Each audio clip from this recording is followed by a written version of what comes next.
আজি নাতিৰ বিয়া মানে জোৰোণ কি ক'বা কি ক'বা আমাৰ কম বোলে আজি নাতিৰ বিয়া বুঢ়ীতে নানচিবি কিয়া বাৰু এইগৰাকী মোৰ আইতা বৰ ফূৰ্তি পাছ দেখিছেনে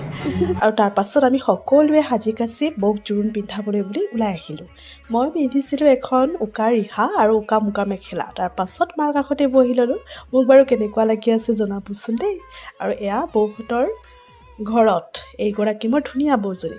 মোক বাৰু কেনেকুৱা লাগিছে জনাব এবাৰ দেই আৰু মোৰ দাদাই এয়া বৌক সেন্দুৰ পিন্ধাইছে জোৰোণৰ দিনটোতে কিমান যে ভাল লাগে ন এইখিনি মুহূৰ্ত প্ৰতিগৰাকী ছোৱালীৰ বাবে বৰ ডাঙৰ মুহূৰ্ত আৰু তাৰ পাছদিনাখন বিয়াৰ দিনাখন এয়া আয়োজন চলিছে তাৰ পাছত আয়তীসকলেও ঘৰ আহি পাইছে আৰু যিহেতু পানী তোলা পৰ্ব আছিল গতিকে আমি সকলোৱে মিলি দাদাক গা ধুৱাবলৈ পানী তুলিবলৈ গ'লোঁ আৰু পানী ক'ত তুলিব গৈছোঁ জানো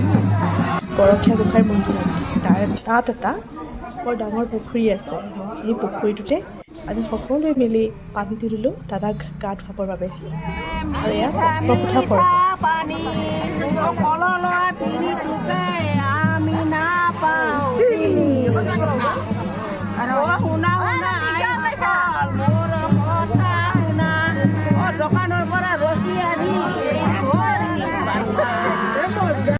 বাৰু দিনটো ভালে কুশলে গ'ল আৰু দিনটোৰ অন্তত এয়া দাদাই বৌক আনিবলৈ যাব ওলাইছে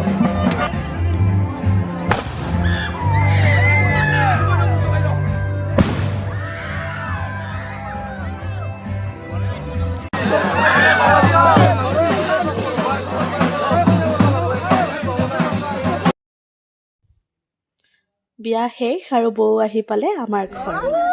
বৌক এনেকৈ আদৰি অনা হৈছে আৰু তাৰ পাছত যিসমূহ নীতি নিয়ম আছে আৰু খেল আছে কিছুমান সেই খেল খেলিছে আৰু এইদৰেই দাদাৰ বিয়াখন শেষ হৈ গ'ল বহু দিনৰ পৰা বহু বছৰৰ পৰা আশা কৰি আছিলোঁ আৰু অৱশেষত সেই বিয়াখন